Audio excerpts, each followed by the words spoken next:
Chapter 10. Time is Crucial. In the spring of 1966, Dr. Aziz Ataya followed an attendant into a storehouse of documents in New York City's Metropolitan Museum of Art. Looking around, he found a file and opened it. What he saw astonished him. Inside were scraps of ancient Egyptian papyrus. The papyrus was badly damaged, but Aziz could easily make out the image of two men, one of them lying on a lion-shaped couch and the other standing beside him. The portion of the papyrus depicting the arms and torso of the man on the couch, along with the head of the standing figure, was missing. In a crude effort to preserve the document, someone had glued the papyrus to a piece of paper and roughly drawn in the lost parts. Aziz was not a member of the Church of Jesus Christ of Latter-day Saints, but as a professor of history and languages at the University of Utah, he had lived among the saints long enough to recognize that he was looking at an image from the Book of Abraham in the Pearl of Great Price. 9 other papyrus fragments were stored with this image. As Aziz studied them, he found a certificate confirming that they had once been the property of the prophet Joseph Smith. The certificate was dated 1856 and was signed by Joseph Smith III, Emma Smith, and Emma's second husband, Louis Bidamon. The fragments came from a set of papyrus scrolls the prophet Joseph and other saints had obtained when they purchased 4 mummies from an antiquities exhibitor in 1835. 7 years later, he published images from the papyrus along with a translation called the Book of Abraham. Years after Joseph's death, Emma sold the mummies and papyri, and the new owner divided them up and sold some of them to a nearby museum. For decades, the scrolls had been deemed lost in a fire, but somehow a collection of fragments had found its way east to the Metropolitan Museum. "These documents don't belong here," Aziz said. He knew how important the fragments were to the church, and he resolved to help reunite them with the saints. That same year, 14-year-old Isabel Santana was overwhelmed by her new surroundings. She had just left her home in Ciudad Obregón, a city in northern Mexico, to attend the Centro Escolar Benemérito de las Américas, a church-owned school in Mexico City. The capital was a sprawling metropolis of 7 million people, and everyone seemed to dress and speak differently than the people she knew back at home. The way they said please, thank you, and excuse me was so formal. That was not how people spoke in the North. The restored gospel had taken root in Mexico in the 1800s, and the country now had 2 strong stakes.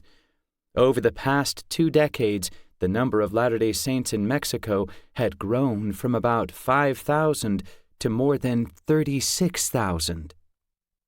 As membership increased, church leaders wanted to make sure the rising generation of Mexican saints received every opportunity for schooling and occupational training. In 1957, the First Presidency appointed a committee to investigate education in Mexico and make recommendations for establishing church schools throughout the country. Finding that urban areas did not have enough schools to accommodate Mexico's booming population, the committee proposed opening at least 12 primary schools across the country, as well as a secondary school, junior college, and teacher training school in Mexico City. At the time, the church operated schools in New Zealand, Western Samoa, American Samoa, Tonga, Tahiti, and Fiji. By the time it opened 2 primary schools in Chile a few years later, the church also had education efforts underway in Mexico. When Isabel arrived in Benemérito, some 3,800 students were enrolled in the church's 25 primary schools and 2 secondary schools in Mexico. Benemérito was a 3-year secondary school. It opened in 1964 on a 287-acre farm north of Mexico City. Isabel had first learned about the school while attending a church-run primary school in Obregón. Although she did not like living more than 1,000 miles from her home and family, she was eager to attend classes and learn new things. The school was staffed entirely by Latter-day Saint teachers from Mexico. Students took required classes in Spanish, English, math, geography, world history, Mexican history, biology, chemistry, and physics. They could also enroll in art, physical education, and technology classes. The seminary program, which operated separately from the school, provided students with religious education. Isabel's father, who was not a member of the church, supported her desire to attend Benemerito and agreed to allow her and her sister Hilda to enroll together. Hilda was a year younger, but she and Isabel had been in the same grade since primary school because Isabel did not want to go to school alone. Isabel and Hilda had traveled to Benemerito with their mother. The school was still partly under construction when they arrived, with dirt grounds, few school buildings, and 15 cottages for students to live in. Even so, Isabel was struck by the size of the campus. She and her group were directed to house number 2. There they were warmly welcomed by a cottage supervisor who showed them the washing machines, wardrobes for storing their belongings, and bedrooms, each with 2 bunk beds. The 4-bedroom house also had a dining room, kitchen, and living room. Isabel spent much of her time observing the other students and trying to adapt to an unfamiliar culture. Benemerito had around 500 students, most of them from southern Mexico. Their life experiences were different from Isabel's, and she found that their food was also more diverse. She was surprised by the spicier flavors and choice of ingredients. Whatever the cultural differences, every student at Benemerito was expected to abide by the same rules. They followed a strict routine of waking up early, doing chores, and attending classes. They were also encouraged to develop strong spiritual habits, like going to church and praying. Having grown up in a mixed-faith family, Isabel and her sister had never done these things regularly until they came to Benemerito. Within a few days of her arrival, Isabel noticed some students growing homesick and leaving. But despite the newness of the people, food, and customs, she was determined to stay and succeed. It doesn't seem possible that I am approaching my 94th year, President David O. McKay recorded in his journal on January 1st, 1967. He had passed the day quietly at home, reflecting on his many experiences. It has been a happy, interesting life, he thought. What a long time, and yet how quickly it has passed. But even as he looked forward to the new year, the prophet was concerned. The old world is fraught with troubles, he wrote. Every day, newspapers and televisions relayed reports of wars, racial and political unrest, and natural disasters. Tensions between the United States and the Soviet Union remained high, and many people across Asia, Africa, and Central and South America were caught up in fierce regional conflicts that threatened to topple governments and divide communities. President McKay was especially concerned about a civil war, now more than a decade old, in the Southeast Asian nation of Vietnam. In an effort to prevent communism from taking root in the country, the United States had recently deployed 450,000 troops to South Vietnam. Now the guerrilla-style war was escalating rapidly, and countless soldiers and civilians on both sides of the conflict had been killed. In Saigon, the capital of South Vietnam, the church had several branches where around 300 local saints met with some of the 4,000 church members serving in the American military.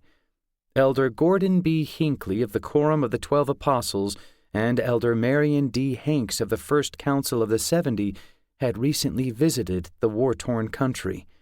During a district conference with the saints, Elder Hinckley had dedicated the land for the preaching of the gospel and prayed for peace to return to the country. "Hasten the day," he pleaded, "when the noise of battle may cease."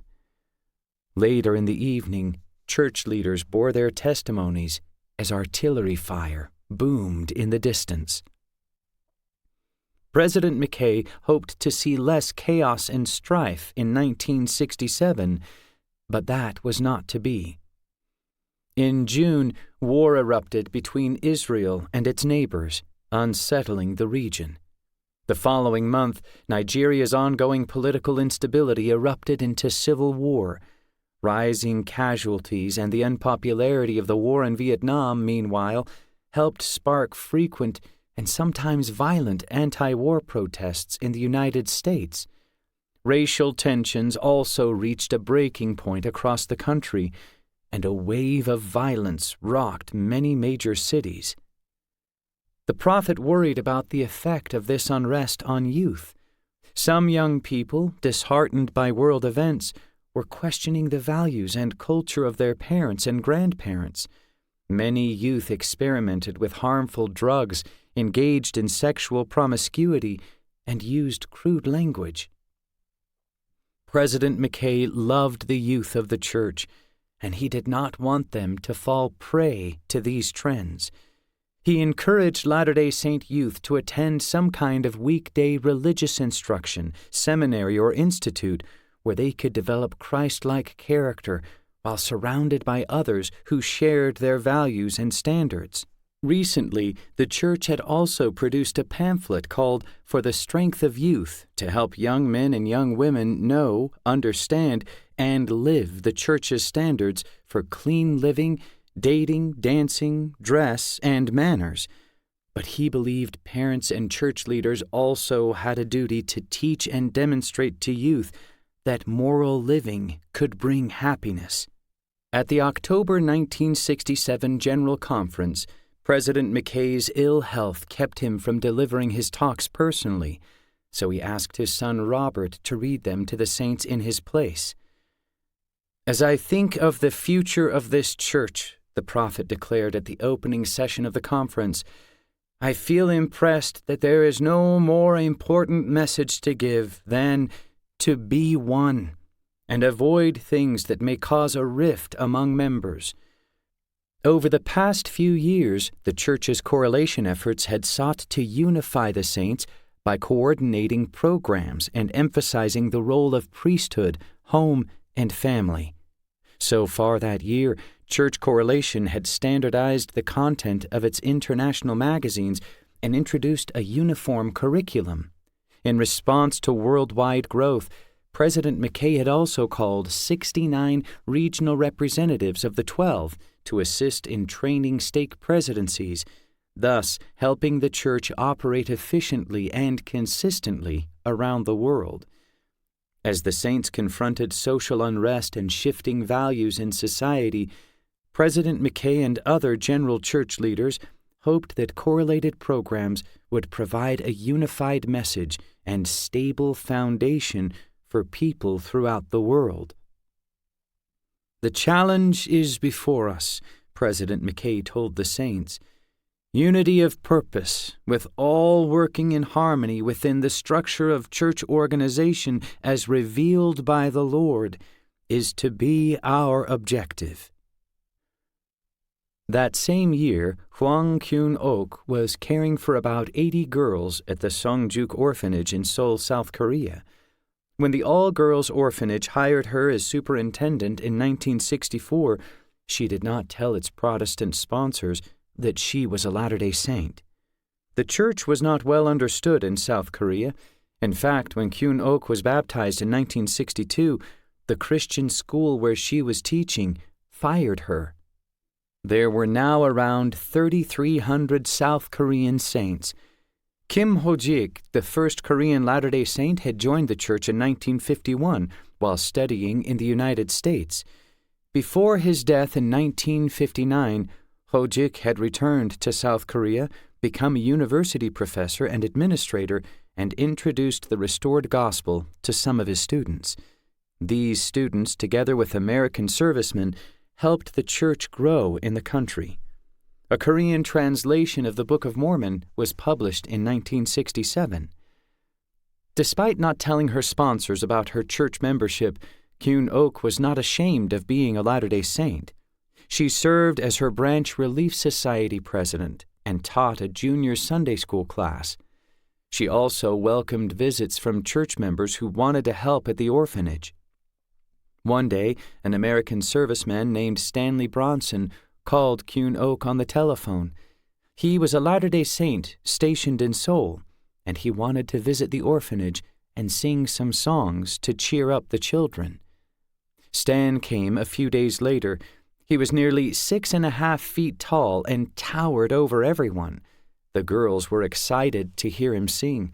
He had recorded an album of folk songs before being drafted into the Army, and he hoped to record another album while in South Korea. "Before you play your guitar," Kyun-ok said to Stan after everyone gathered, "the children have prepared something for you." She often had the girls sing for guests, and they were well practiced. As they sang a few songs for Stan, his jaw dropped. Their voices blended in perfect harmony. Stan began visiting the orphanage regularly to sing with the girls. Before long, he suggested they record an album together, with the record sales benefiting the orphanage. Kyun-ok loved the idea. She had vowed as a young woman to devote herself to improving the world.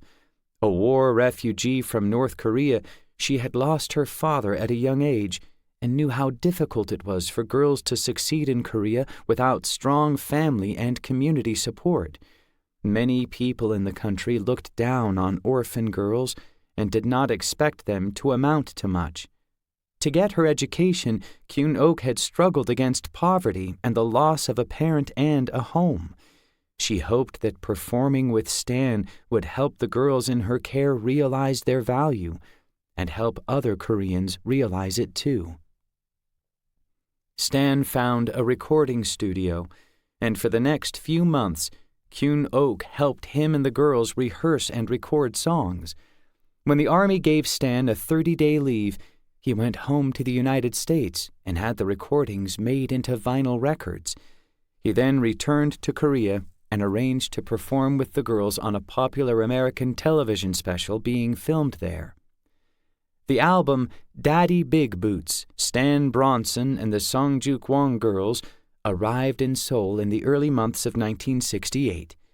Kyun-ok wanted to make the album release a major event in Korea, so she invited the South Korean president, the United States ambassador, and the commander of the United Nations forces in Korea to attend a release party at a local girls' high school. While only the ambassador could attend, the other dignitaries sent representatives in their place, and the release was a success. Before long, the singers from the Songjuk orphanage were in high demand. Meanwhile, in the United States, Truman Madsen, a philosophy professor at Brigham Young University, received a memo from his colleague Richard Bushman, a professor in the history department. Richard was concerned about an academic article he had just read. Its author, Wesley Walters, was a Presbyterian minister in the Midwestern United States. He claimed to have disproved Joseph Smith's first vision. Over the years, critics had often tried to cast doubt on the church's sacred history, many times using the same unsupported claims to argue their point. But this article was different. "It is a well-written, well-researched piece," Richard informed Truman. In fact, another colleague believed it posed a serious threat to the faith of the saints. Richard sent Truman a copy of the article. Wesley Walters recognized that he could not directly disprove that Joseph Smith had seen the Father and Son in the spring of 1820, so he had investigated the prophet's claims about the historical setting of the first vision. For many years, Latter-day Saints had known of only 2 accounts that the prophet Joseph had written of the vision. The best-known account, begun in 1838, could be found in the Pearl of Great Price. The other account had been published in the Times and Seasons, a church newspaper, in the early 1840s. Recently, however, a graduate student at Brigham Young University and a church archivist had uncovered 2 earlier accounts of the first vision in the church's collection of Joseph Smith's papers. Wesley had examined the 4 accounts carefully to expose any possible historical inconsistencies in them, and when he investigated the prophet's claim that a local religious revival had prompted him to seek the Lord in prayer, Wesley had found no evidence of any revivals near the Smith home until almost 5 years after the first vision occurred. For Wesley, this meant that Joseph Smith fabricated his story. Truman was sure Wesley's findings were wrong, but because little historical research had been done on the first vision and the earliest days of the church, he had no way to prove it. As a former mission president, he knew that many people had embraced the restored gospel because of the prophet's powerful witness of seeing the Father and Son. An attack on the first vision seemed like an attack on the very foundation of the restoration. After reading the article, Truman assembled a small group of historians in Salt Lake City. All of them were respected scholars and committed members of the church. As they discussed Wesley's article, they realized that they could use their scholarly training to help the church. They and other believers needed to undertake a fresh study of church history, beginning with its roots. Until they did, Wesley Walters's claim about the first vision would go uncontested. With Truman at the head, the group organized into a committee to encourage Latter-day Saints scholars to study the early history of the church. To respond to Wesley's article, the committee proposed sending 5 historians to the eastern United States to research religious revivals and the first vision. Unfortunately, they lacked funding. The committee first tried to raise research money from private donors. When this proved only partially successful, Truman reached out to the first presidency. President McKay and his counselors had supported other efforts to study and preserve church history.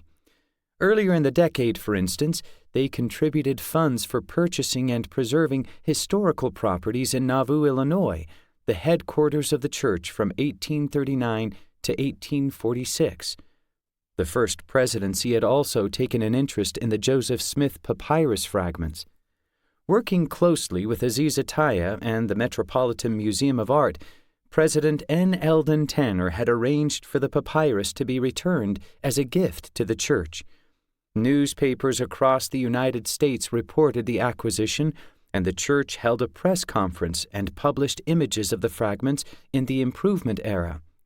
At the first presidency's request, the fragments were then loaned to Hugh Nibley, a professor at Brigham Young University, for further study. Hugh, the church's leading scholar of the ancient world, had found strong historical evidence supporting the Book of Mormon's authenticity and was sure to do the same with the Book of Abraham. Writing to the first presidency in the spring of 1968, Truman requested $7,000 to fund the research trips. The first vision has come under severe historical attack, he informed them. Time is crucial. Initially, the first presidency decided not to fund the project.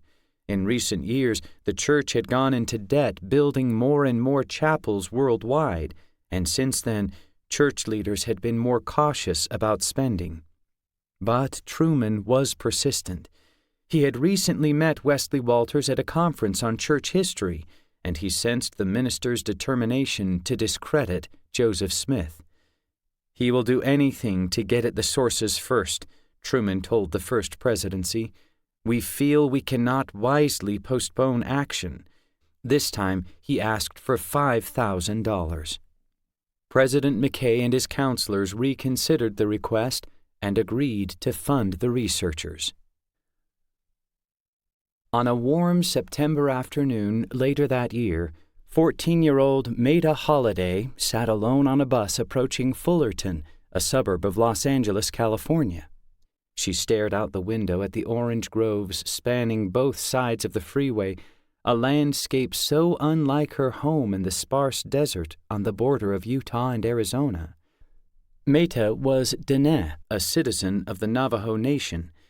She had grown up on a Native American reservation within the 4 sacred mountains marking the traditional borders of her people's ancestral home. In the 19th century, the United States government had created the reservation and others like it from lands they seized from Native American groups like the Navajo to make room for white settlers, including Latter-day Saints. Forced to live on the often inferior reservation lands, many families struggled. The Navajo reservation Meta had lived on was vast, and people lived far apart from one another, making it difficult to transport children to and from school. Government-funded boarding schools, meanwhile, were often overcrowded and underfunded.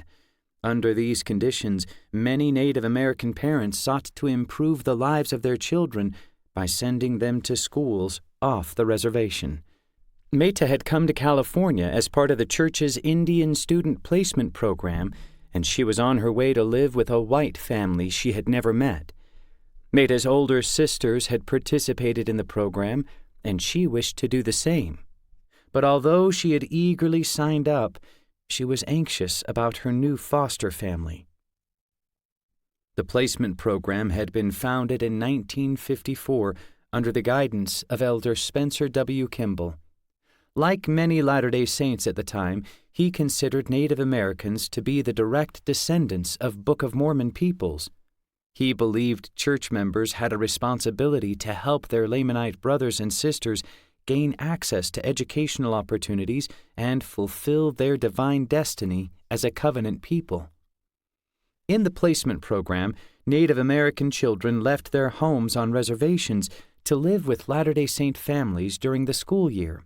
The program aimed to give the students access to better schools and experience gospel-centered homes. By 1968, about 3,000 students from more than 63 tribes had been placed in homes in Canada and 7 U.S. states. While all placement students were Latter-day Saints, some of them had participated very little in the church before entering the program. Glenn Van Wagenen, who led the program in Southern California, had heard about Meta while she was living with a family in Kanab, Utah. Meta loved living with them, and she got along well with their daughter. When Glenn invited Meta to join the placement program in California at the start of her 9th grade year, she readily accepted the offer. Meta was the youngest of 6 daughters born to Calvin Holliday and Evelyn Crank. Her parents had joined the church early in their marriage, but they later lost interest in it. Though Meta was baptized at age 8, she did not attend church regularly, nor did she understand the significance of her baptism. Wanting to improve Meta's education, her parents put her in Native American boarding schools in Arizona as soon as she was old enough, so she moved around a lot.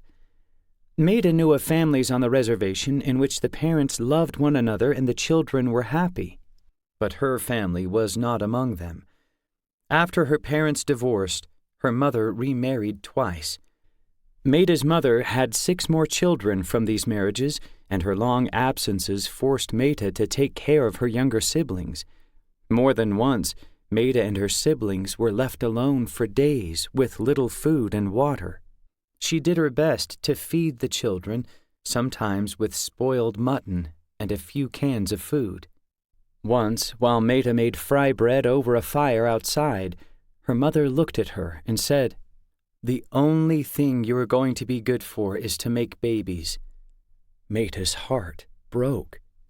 In that moment, she silently vowed, "I will make something of myself."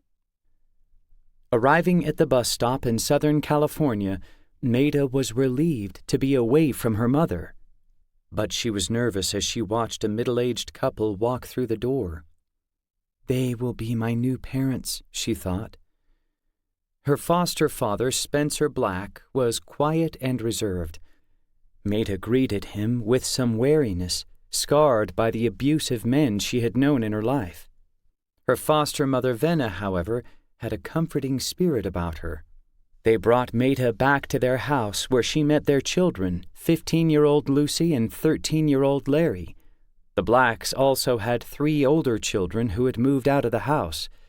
Meta became familiar with her new home, with its spacious fireplace and a garden full of flowers.